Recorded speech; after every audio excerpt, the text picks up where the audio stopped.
인생에서 가장 중요한 날이 이틀 있다. 첫 번째 날은 내가 태어난 날이고, 두 번째 날은 내가 이 세상에 왜 태어났는지 그 이유를 알게 되는 날이다. 미국 소설가 마크 트웨인의 말입니다. 첫 번째 날이 언제인지 여러분은 알고 있습니다. 두 번째 날이 언제인지 여러분이 모른다면 그것은 아직 그날이 오지 않았기 때문일 겁니다. 그 두 번째 날을 위해 아주 열심히 공부해보는 것은 어떨까요? 어쩌면 여러분은 공부를 위해 태어났음을 깨닫게 될지도 모릅니다. 혹은 공부를 위해 태어난 것이 확실히 아니라는 사실을 깨닫게 될지도 모릅니다. 어느 쪽이든 간에 공부를 열심히 함으로써 여러분의 두 번째 날이 가까워지는 것은 분명합니다. 그리고 제 경험에 비추어 보건대 공부를 해둔 모든 것은 어떤 식으로든 인생에 분명 도움이 됩니다. 365 공부 비타민 인생에서 가장 중요한 날의 한 대목으로 시작합니다.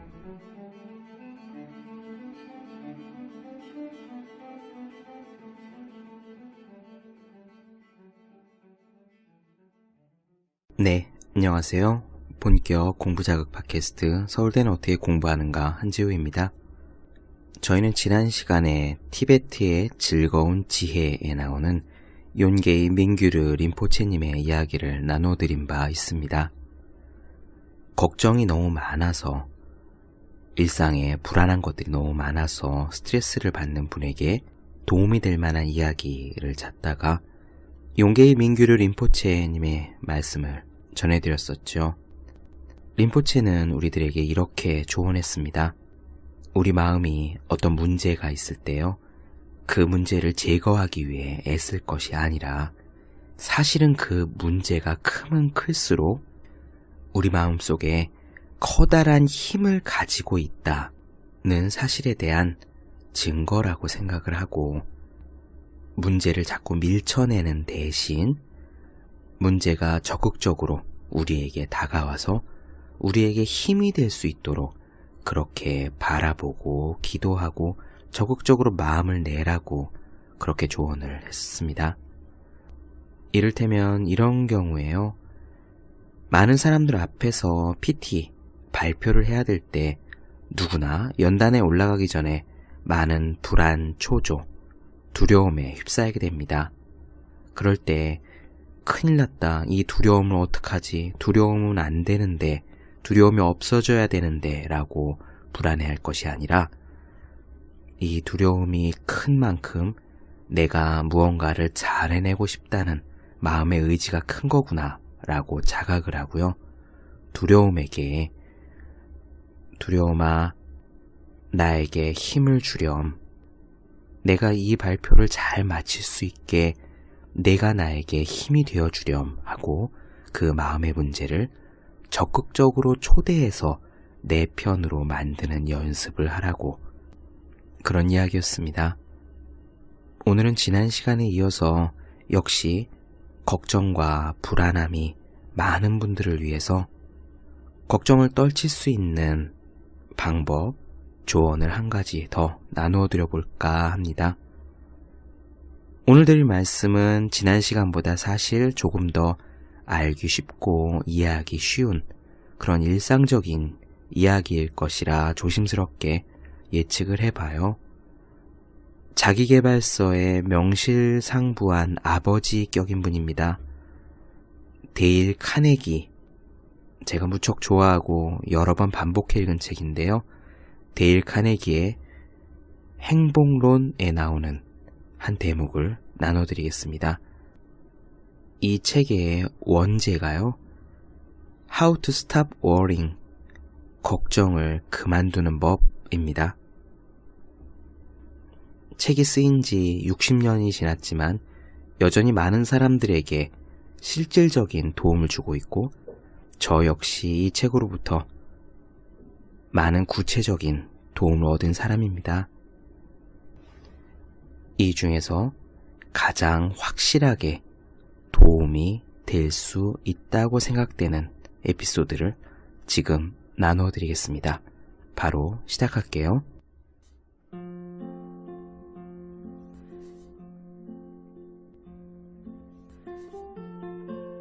1871년 봄, 한 청년이 책을 읽다가 몹시 마음에 끌리는 구절을 발견했다. 마음에 새겨진 이 구절 덕분에 그의 삶은 엄청난 변화를 겪게 되었다. 당시 몬트릴 종합병원의 의학도였던 그는 졸업시험을 앞두고 걱정이 태산 같았다. 졸업시험에 과연 합격할 수 있을지, 합격하면 무엇을 해야 하고 어디로 갈 것인지, 어떻게 개업해야 하고 생활은 어떻게 꾸려나가야 할지 심각한 고민에 사로잡혀 있었다. 그렇지만 이 젊은 의학도는 1871년에 읽은 그 구절로 인해 당대의 가장 유명한 의사가 되었다. 세계적으로 인정받는 명예의 상징인 옥스퍼드 대학교의 명예교수가 되었고 영국에서 학위를 받았으며 세상을 떠날 때는 1466쪽에 달하는 방대한 2권의 전기가 간행되었다. 그는 바로 윌리엄 오슬러 경이다. 그가 1871년 봄에 읽은 구절은 바로 이것이었다. 우리의 중요한 임무는 먼 곳에 희미한 것을 보는 게 아니라 가까이 똑똑하게 보이는 것을 실행하는 일이다. 이 말 덕분에 그는 심각한 고민에서 벗어날 수 있었다. 그로부터 42년 뒤 아름다운 튤립이 교정에 만발한 어느 따뜻한 봄날 저녁에 윌리엄 오슬러 경은 예일대학교에서 연설을 하게 되었다. 그는 그 자리에서 자신이 4개 대학교의 교수가 되었고 유명한 책을 저술했기 때문에 사람들이 자기를 특별한 두뇌를 가진 사람처럼 생각할지 모르지만 사실은 친구의 말처럼 가장 평범한 두뇌를 가진 사람일 뿐이라고 말했다. 그렇다면 오슬러 경의 성공 비결은 무엇이었을까? 그것은 바로 하루하루를 충실히 산 것이었다. 이 말이 무슨 뜻일까? 예일대학교에서 연설하기 2-3달 전에 윌리엄 오슬러는 대형 기선을 타고 영국에서 대서양을 건너 미국으로 갔다. 그 배는 선장이 단추 하나만 누르면 배의 각 부분이 차례로 닫혀 방수 구역을 이루도록 건조된 것이었다. 오슬러 박사는 그 배의 예를 들며 예일대학교 학생들에게 이야기를 시작했다. 자, 여러분은 이 전기 여객선보다 훨씬 잘 만들어진 몸과 마음이라는 배로 지금부터 길고 긴 인생의 항해에 나서게 될 것입니다. 제가 여러분들에게 말씀드리고 싶은 것은 인생의 항로를 더 안전하게 가려면 배의 각 부분처럼 오늘이라는 구획을 명확히 지어 살아갈 수 있도록 기계를 조절하는 기술을 배우라는 것입니다. 배의 브릿지에 올라가 보면 배를 움직이는 모든 기관이 질서정연하게 배열되어 있다는 것을 알 수 있을 것입니다. 거기서 단추를 누르십시오. 그러면 여러분 인생은 과거를 닫게 되고 이미 지나간 어제를 잠그는 철문 소리를 들을 수 있을 것입니다. 다음 단추를 또 한번 눌러보십시오.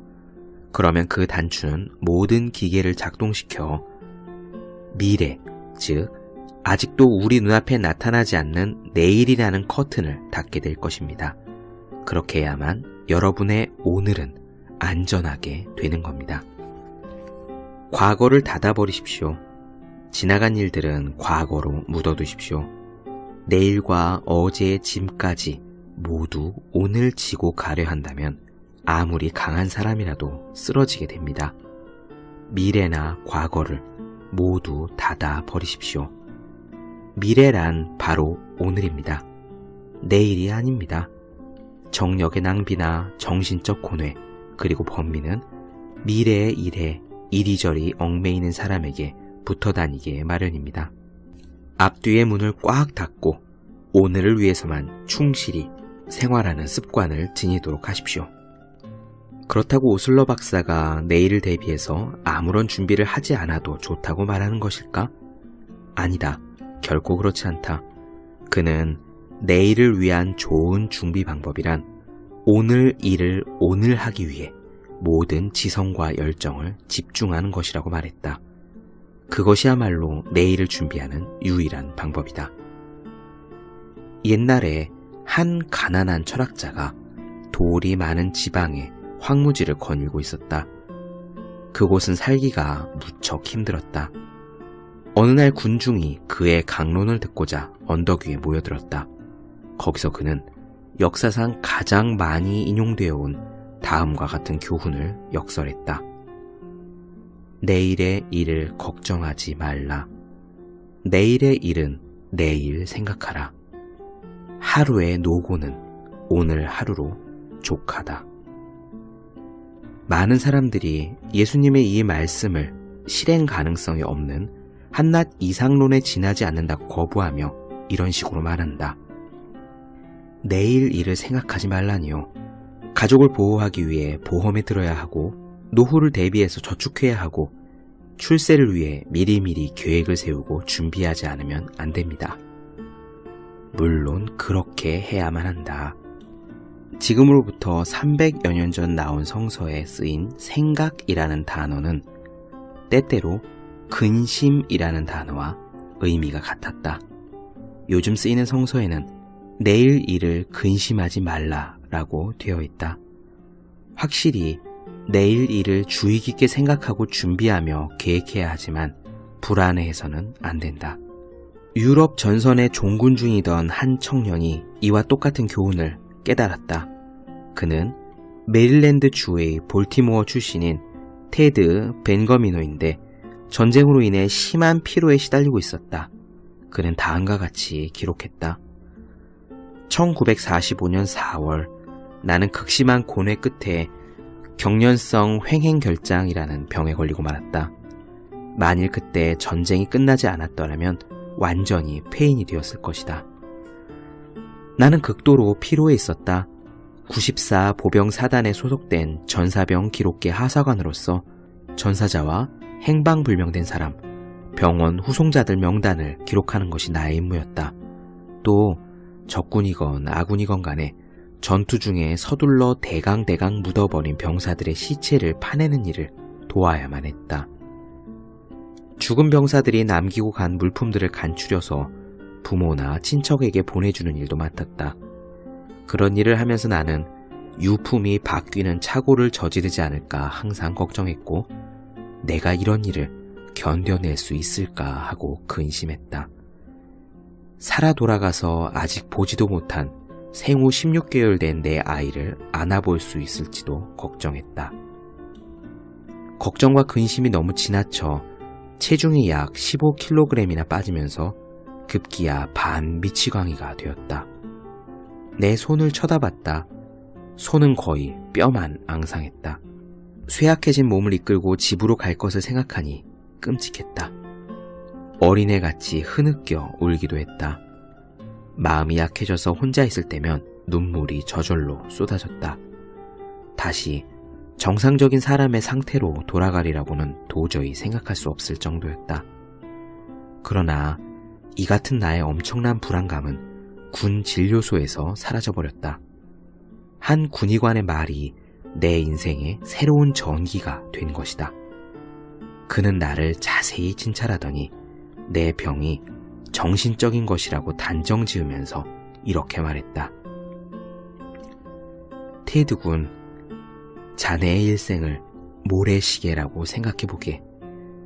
모래시계 맨 위에는 무수한 모래가 있지 않나.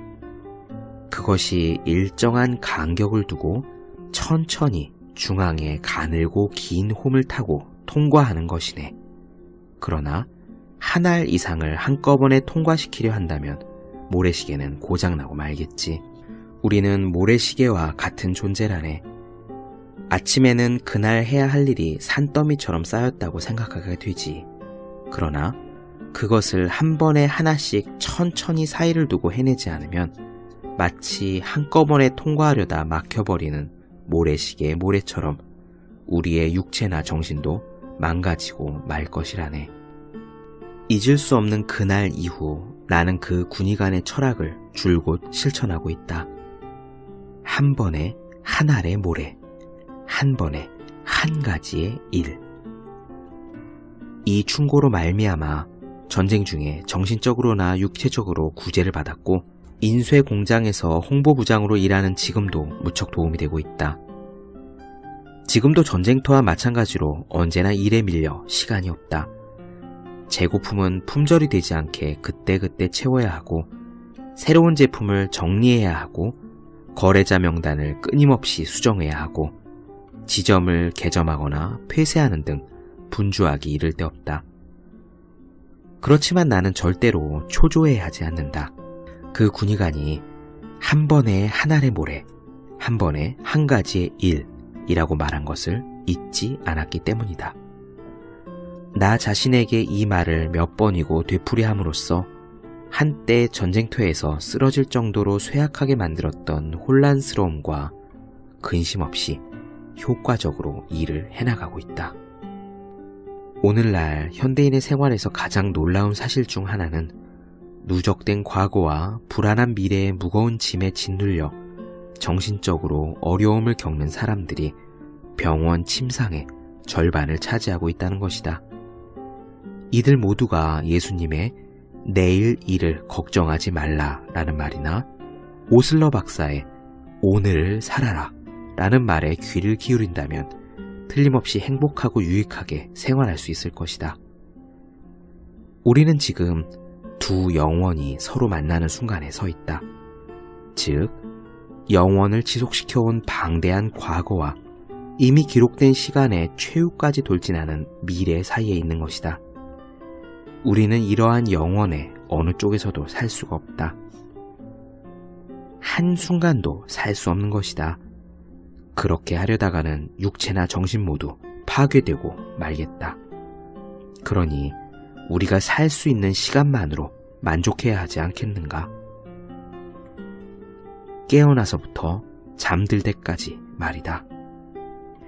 영국의 유명한 소설가 로버트 루이스 스티븐스는 이런 말을 했다. 어떤 무거운 짐이라도 밤까지는 운반할 수 있다. 아무리 힘든 일이라도 하루 동안이면 어떻게든 버틸 수 있다. 누구든지 다 즐겁게, 끈기 있게, 그리고 청결하게 생활할 수 있다. 이것이야말로 진정 인생이 의미하는 모든 것이다. 기원전 30년 로마의 시인 호레이스는 이런 시를 남겼다. 행복하도다 홀로 있어도 오늘을 내 것이라고 노래하는 사람이여. 마음이 행복한 사람은 외치리 내일이 최악의 것이 될지라도 그것이 무슨 상관이랴. 내일이 최악의 것이 될지라도 그것이 무슨 상관이랴. 나는 오늘을 성실히 살았노라. 인간의 성품 가운데 가장 비극적인 부분 중 하나는 생활에서 도피하려는 것이다. 모두들 지평선 너머에 있는 마법의 장미 정원을 꿈꾸면서도 정작 지금 자기 집 창밖에 피어있는 장미꽃은 거들떠보려 하지 않는다. 우리는 왜 이렇게 어리석은가? 스티븐 리코크는 그의 저서에서 이렇게 말했다. 우리 인생은 참으로 기묘하다. 어린아이들은 내가 청년이 되면 이라고 말하고 청년들은 내가 어른이 되면 이라고 말하고 어른이 되면 내가 결혼만 하면 이라고 말한다. 그러나 결혼한다고 해서 달라지는 게 있는가? 그 다음에는 아마도 은퇴하게 되면 하고 회한의 찬말을 꺼내기 시작할 것이다. 그러다가 결국 은퇴하게 되면 이미 지나가 버린 자신의 모습을 되돌아보게 된다. 차디찬 바람이 스쳐 지나가면서 과거라는 경치를 제대로 보지 못했다는 생각이 들 때는 벌써 모든 것이 보이지 않게 된다. 인생이 매일 매 시간을 살아가는 것의 연속임을 깨닫게 될 때는 이미 늦은 것이다. 디트로이트의 에반스는 걱정 때문에 죽을 지경이었는데 위에서 말한 것처럼 인생이란 이날 이 시각의 연속을 살아가는 것임을 깨닫고 구원을 받았다고 한다. 가난한 집안에서 태어난 그는 신문팔이, 잡화상, 도서관 조수가 되어 7 식구를 부양해야만 했다. 급료가 턱없이 낮았지만 일을 그만둘 용기마저 없었다. 8년 뒤 간신히 독립할 여력이 생기자 그는 독립하여 달랑 55달러의 자본금으로 연수입 2만 달러를 올리는 큰 사업가가 되었다. 그러나 그가 성공하자마자 불경기가 닥쳐왔다. 친구를 위해 거액의 수표에 보증을 섰는데 그 친구가 파산하면서 고스란히 그에게 빚으로 이전되었고 또 다른 불행마저 덮쳐왔다. 그가 예금했던 은행이 파산한 것이었다. 가지고 있던 현금을 모두 잃어버리게 되었을 뿐만 아니라 1만 6천 달러나 되는 빚을 짊어지게 되었다. 기진맥진한 끝에 그는 쓰러졌다. 일이 터지면서 저는 점점 잠을 잘 수 없게 되었고 식욕도 없어졌고 이상한 병에 걸렸습니다. 끝없이 근심하고 걱정한 결과였지요. 그러던 어느 날 거리에서 정신을 잃고 그 자리에 쓰러졌습니다. 열이 펄펄 끓고 온몸이 두드려 맞은 것처럼 아파서 참을 수 없는 정도가 되었죠. 몸은 나날이 쇠약해져 갔습니다. 마침내 의사 선생님이 이대로는 2주일 이상 버티지 못할 거라고 말하더군요. 눈앞이 캄캄했습니다. 유언장을 쓰고 병상에 누워 죽을 날만을 기다렸지요. 이제는 아무리 발버둥 쳐도 소용없는 일이라고 체념하고 모든 것을 포기한 채 마음을 진정시키면서 잠을 청했습니다. 몇 주일 동안 불과 2시간을 계속해서 자본 일이 없었지만 이 지상에서 삶을 마감하려고 하자 갓난아이처럼 모든 것을 잊고 푹 잠을 자고 싶어졌습니다. 그런데 이게 웬일인가요? 자고 난 다음부터 견디기 힘들었던 피로감이 사라지기 시작했고 식욕도 왕성해져 체중이 늘게 되었습니다. 2, 3주가 지나면서 지팡이에 의지해서 걸을 수 있게 되었고 6주 뒤에는 직무에 복귀할 수 있었습니다. 예전에는 1년에 2만 달러씩 벌었지만 이제 주급 30달러 받는 직장을 구했습니다. 자동차를 선적할 때 차량의 뒤를 받치는 대목을 파는 일이었죠. 저는 그때까지의 혼미에서 완전히 깨어났습니다. 더는 고민하지 않았습니다. 내가 가진 모든 시간과 에너지와 열정을 지금 하는 일에 집중하게 되었죠. 그때부터 에반스는 눈부시게 향상되어 갔다. 몇 년 뒤 그는 에반스 프로덕션을 차렸다. 이 회사의 주식은 오랫동안 뉴욕 증권거래소에서 수위를 차지하고 있고 지금 그린랜드에는 그의 이름을 딴 비행장도 있다. 그의 대단한 성공은 오늘을 산다 라는 교훈을 터득한 결과였다. 이에 대해 일찍이 프랑스의 대철학자 몽테뉴도 자신의 과오를 털어놓은 적이 있다. 그는 이렇게 말했다. 나의 생애는 무서운 불행으로 충만해 있는 것 같았지만 그런 불행 따위는 결코 일어난 적이 없다. 우리의 삶도 이와 같다. 단테는 말한다. 오늘이라는 날은 2번 다시 오지 않는다는 사실을 잊지 마시라. 인생은 참으로 놀라운 속도로 지나가 버린다. 우리는 초속 19마일의 속도로 달리고 있다. 오늘이야말로 우리의 가장 귀한 소유물이자 우리가 가진 단 하나의 확실한 소유물인 것이다. 그러므로 고민에 대해 알아야 할 가장 중요한 사항은 다음과 같은 것이다.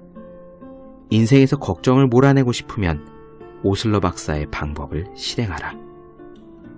과거와 미래의 창문을 닫아버리고 하루하루를 충실히 살아라.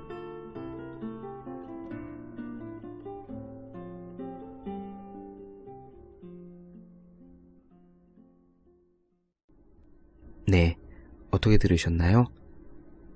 고민이 많은 분들은 어제의 일들, 앞으로의 일들을 다 닫아버리고 그저 아침에 눈을 떴을 때 오늘 하루만 최선을 다해서 일하고 오늘 하루만 최선을 다해서 공부할 것을 결심하는 것. 거기에 걱정을 떨치고 하루하루 최대한 잘 살 수 있는 비결이 있습니다. 오늘을 살라. 그저 눈앞에 있는 오늘 하루만 최선을 다해 살라. 전에도 말씀드린 적이 있지만 일본의 저 유명한 경영의 신 이나모리 가즈오도 젊은 시절 월급도 제대로 안 나오는 도산 직전의 중소기업에 있는 불안하고 걱정에 가득한 자신을 구해준 것은 바로 그 교훈이었다고 말씀드린 적이 있습니다. 제 지인도 비슷한 이야기를 들려준 적이 있어요. 군대에서 장교로 근무한 지인이었는데 헬기 부대였었습니다. 그 헬기 부대에는 헬기를 수리하는 부사관 분들이 있었다고 해요. 그런데 부대는 크고 그 직무를 맡은 부사관분의 숫자는 적어서 정말 일들이 너무너무 많았다고 합니다. 망가진 헬기는 확실히 수리를 해야 하는 거고요. 또 자칫 수리를 잘못하면 큰 사고가 일어날 수 있으니 그 일이 절대 대충 해서는 안 되는 부담감이 큰 일이었던 것도 분명합니다. 그 부사관분이 장교였던 제 지인에게 들려준 이야기가 이렇습니다. 당신이 젊은 시절 처음 부사관으로 헬기 부대에 발령받았을 때 정말 끔찍했답니다. 아무리 수리를 해도요, 고쳐야 할 헬기들이 끝도 없이 늘어서 있었기 때문입니다. 정말 바다에서 파도가 쉬지 않고 몰려드는 것처럼 이 일이 끝도 없이 몰려드는 것 같았습니다. 영원히 이렇게 헬기 수리와 싸워야 한다는 생각을 하니 얼마나 끔찍했던지, 젊은 나이에 극심한 스트레스에 시달려 건강도 나빠지고 자살을 생각한 적도 있다고 했습니다. 그런데 그런 극단적인 선택으로부터 그분을 구해낸 것은 어떤 간단한 깨달음이었다고 합니다. 그냥 매일매일 그날 하루의 일만 생각하는 것. 그리고 아침에 출근해서 퇴근하는 시간까지만 그 일에 집중하고 퇴근함과 동시에 일에 대해서는 깨끗이 잊어버리는 것.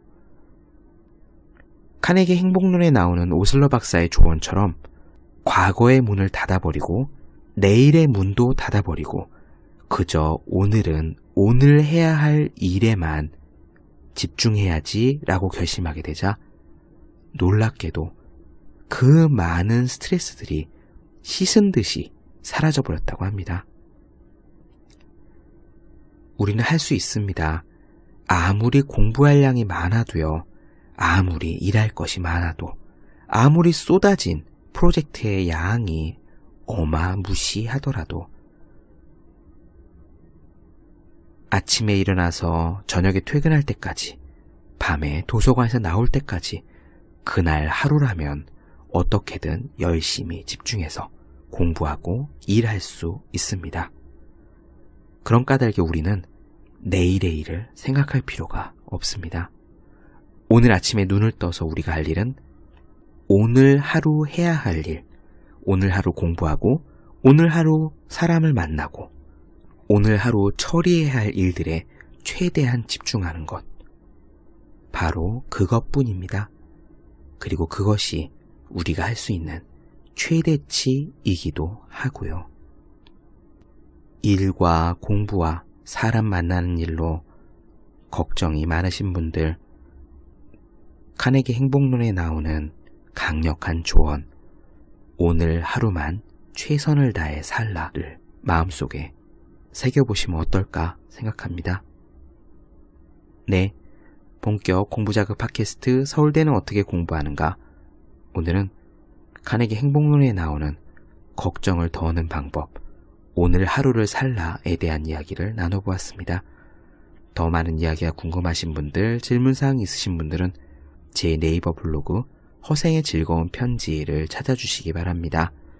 그리고 매일매일 공부하시는 분들, 여러분 주변에 매일매일 공부하시는 그런 분들을 위해서 보기만 해도 공부하고 싶어지는 365 공부 비타민을 선물해 주시면 좋을 것 같습니다. 오늘은 여기까지 할게요. 저는 다음 시간에 뵙겠습니다. 여러분 모두 열심히 공부하세요. 저도 열심히 하겠습니다.